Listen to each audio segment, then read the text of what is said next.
नमस्कार दोस्तों, आज हम बात करेंगे Motilal Oswal mid cap fund के बारे में। दोस्तों ये एक मिड कैप फंड है, Motilal Oswal mid cap fund. ये मिड कैप फंड्स जो होते हैं ये लार्ज कैप की अपेक्षा थोड़ा-सा ज़्यादा वोलेटाइल होते हैं बट इनमें थोड़ा-सा रिस्क ज़्यादा होता है तो रिटर्न्स भी इसके ज़्यादा होते हैं। तो high risk high return type के फंड्स होते हैं। तो इनमें इन्वेस्टमेंट करने से पहले अपने रिस्क मैनेजमेंट ज़रूर देख लें और ये थोड़ा-सा लार्ज कैप से की अपेक्षा ज़्यादा वोलेटाइल होते हैं। और इसका करंट एनएवी है 92 रुपीज़ 0.49 पैसे। और आप देख सकते हैं इस ये फंड 24 फरवरी 2014 को लॉन्च हुआ था और इस फंड ने potentially beat the inflation in the long run. Long time इसने इन्फ्लेशन को काफ़ी अच्छे तरीके से बीट किया है और इसने अपने बेंचमार्क को भी बीट किया है। इसका करंट एयूएम है 8,987 करोड़ रुपए और इसका एक्सपेंस रेशियो 0.6 है। आप देख सकते हैं स्क्रीन पे। देखते हैं बेंचमार्क को इस फंड ने कैसे बीट किया है। आप देख सकते हैं लॉन्ग टर्म में 5 सालों में पिछले 5 सालों में इसने अपने बेंचमार्क को बीट किया है। देख सकते हैं बेंचमार्क ने केवल 25% का रिटर्न दिया जबकि इस फंड ने 29% का रिटर्न दिया हुआ है। और लॉन्ग टर्म में भी देख सकते हैं इसने बेंचमार्क को अपने बीट किया हुआ है। स्क्रीन पे आप देख सकते हैं इस फंड ने 4.4% रिटर्न दिया है जबकि इसके बेंचमार्क ने 21.8% का रिटर्न दिया है। आप देख सकते हैं जबकि इस फंड ने 24.4% का रिटर्न दिया हुआ है। और पिछले 1 साल में भी इसने बेंचमार्क को बीट किया है। आप देख सकते हैं इसके बेंचमार्क ने 52% का रिटर्न दिया हुआ है जबकि इस फंड ने आप देख सकते हैं 58% का रिटर्न दिया हुआ है। तो इसने लॉन्ग टर्म में भी अपने बेंचमार्क को बीट किया हुआ है और अच्छा खासा रिटर्न दिया है लॉन्ग टर्म में। एक्सपेंस रेशियो देख सकते हैं 0.61% है। Benchmark S&P BSE mid cap TR index है और AUM है 8,987 करोड़ और ये फंड 24 फरवरी 2014 को लॉन्च हुआ था। मिनिमम लमसम अमाउंट है 500 रुपये और SIP आप 500 रुपये से स्टार्ट कर सकते हैं। एग्जिट लोड 1% है। यदि 1 साल से पहले आप विड्रॉ करते हैं तो 1% का एग्जिट लोड लगता है। लॉगिन पीरियड कोई भी नहीं है, नो लॉक-इन पीरियड है। टर्नओवर रेशियो है 123.58%। फंड परफॉर्मेंस देख लेते हैं। पिछले 6 महीनों में 27.2% का रिटर्न दिया है इसने जो कि बेंचमार्क में 22% का रिटर्न दिया है। 1 साल में 58% का return. Mid cap Nifty mid cap 150 ने 52% का रिटर्न दिया है। इसके बेंचमार्क ने 52% का रिटर्न दिया है जबकि इसने 1 साल में 58% का रिटर्न दिया है। बेंचमार्क को अच्छा खासा ये बीट कर रहा है, लगातार कंसिस्टेंसी बनी हुई है इसमें रिटर्न देने के मामले में। देख सकते हैं 3 सालों में इसके बेंचमार्क ने 26% रिटर्न जबकि इस फंड ने 37% रिटर्न दिया है। और 5 साल में देखें 29% का रिटर्न, अब बेंचमार्क ने 25% का रिटर्न दिया हुआ है। और इक्विटी होल्डिंग्स देख लेते हैं आप।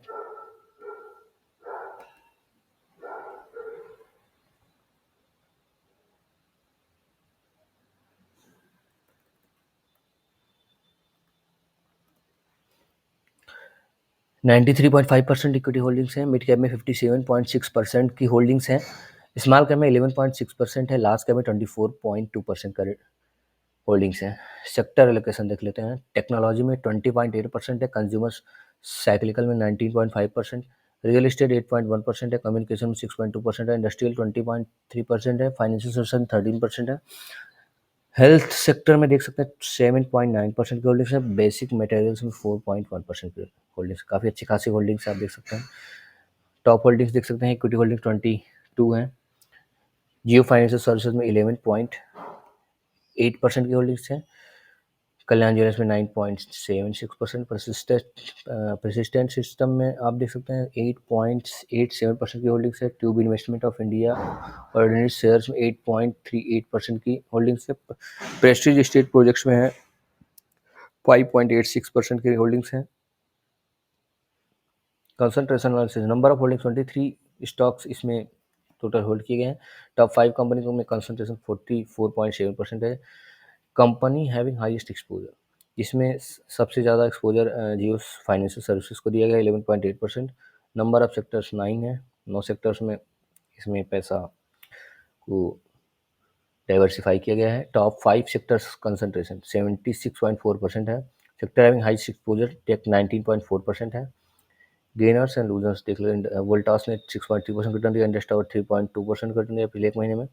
टॉप लूजर्स को फोर्ज लिमिटेड ने -22% रिटर्न, परसिस्टेंट सिस्टम ने -13.9% रिटर्न दिया है, और इससे कुछ होल्डिंग्स इस कंपनी ने कम की है, इस फंड ने कम किया है कुछ होल्डिंग्स इसमें से, परसिस्टेंट सिस्टम से। कल्याण ज्वेलर्स में -10.4% का रिटर्न पिछले एक महीने में दिया है। फंड परफॉर्मेंस आप देख सकते हैं, पिछले मार्च में इसने 3.3% का रिटर्न दिया था इस फंड ने, लेकिन इसकी बेंचमार्क देख सकते हैं -1% का रिटर्न दिया हुआ है, जबकि फरवरी में इसने 3.6% का रिटर्न दिया, जबकि बेंचमार्क 0.27% का ही रिटर्न दिया है। This fund has returns stand 3.37 wherever the fund underlying benchmark Nifty Mid Cap returns stand at -1.16%। तो मार्च में इसने 3.3% का रिटर्न दिया था।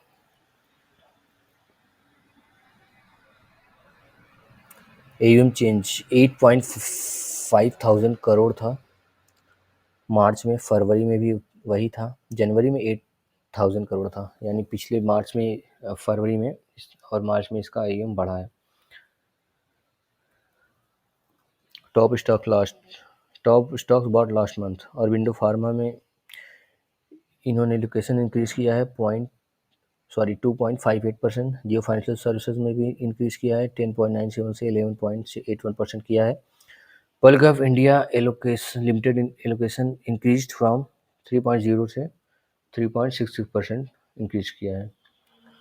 पिछले महीने में जो सोल्ड किया है शेयर्स इन्होंने, परसिस्टेंट सिस्टम्स में कुछ पोर्शन सेल किया गया है। प्रेस्टीज स्टेट प्रोजेक्ट्स में भी 6.19 से 5.86 किया गया। कोफोर लिमिटेड एलोकेशन डिक्रीज फ्रॉम 6.18 से 5.51 किया गया है।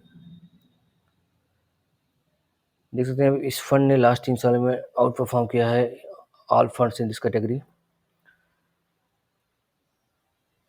पिछले एक साल में इस फंड ने अपने एक्सपेंस रेशियो को डिक्रीज किया है 0.87 से 0.61 किया है, जो कि अच्छी बात है। एक्सपेंस रेशियो कम हुआ है तो रिटर्न्स बढ़ेंगे। और the fund ratio is slightly on the lower side within the category mid cap. It expense ratio 0.61 which is lower than category average expense ratio 1.17%। Category average के एक्सपेंस रेशियो 1.17 जबकि इसका 0.61 ही है, जो कि काफ़ी अच्छा है।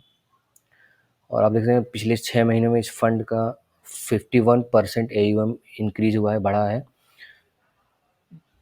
पिछले 6 महीने पहले 5,950 करोड़ था इसका AUM, जबकि इस समय 8,980 करोड़ के लगभग इसका AUM हो चुका है। 51% का ग्रोथ पिछले 6 महीनों में हुआ है इसके AUM में, अच्छा खासा इंक्रीज हुआ है। IND मनी देख सकते हैं, IND मनी इसको सेकंड रैंक दिया है 84% परफॉर्मेंस में, 62% रिस्क मैनेज, 78% कॉस्ट। प्रोज देख लेते हैं इसके। इस फंड ने कंसिस्टेंटली रिटर्न्स जनरेट किया है, कंसिस्टेंटली बेंचमार्क को अपने इसने बीट किया है, और lower probability of down side, इसका प्रोबेबिलिटी बहुत ही लो है। और कौन सा इसका नो बैड पॉइंट्स फाउंड इस फंड, इस फंड में कोई भी बैड पॉइंट्स नहीं पाए गए हैं, और इस फंड ने लगातार पिछले 10 साल में लगातार अच्छा खासा रिटर्न दिया है। और दोस्तों इसमें अगर इन्वेस्टमेंट करना चाहें तो आप कर सकते हैं। और दोस्तों ये कोई रिकमेंडेशन नहीं, दोस्तों मैं बताना चाहूँगा कि मैं कोई सेबी रजिस्टर्ड एनालिस्ट नहीं हूँ, तो कोई भी इन्वेस्टमेंट करने से पहले अपने फाइनेंशियल एडवाइस से सलाह जरूर लें।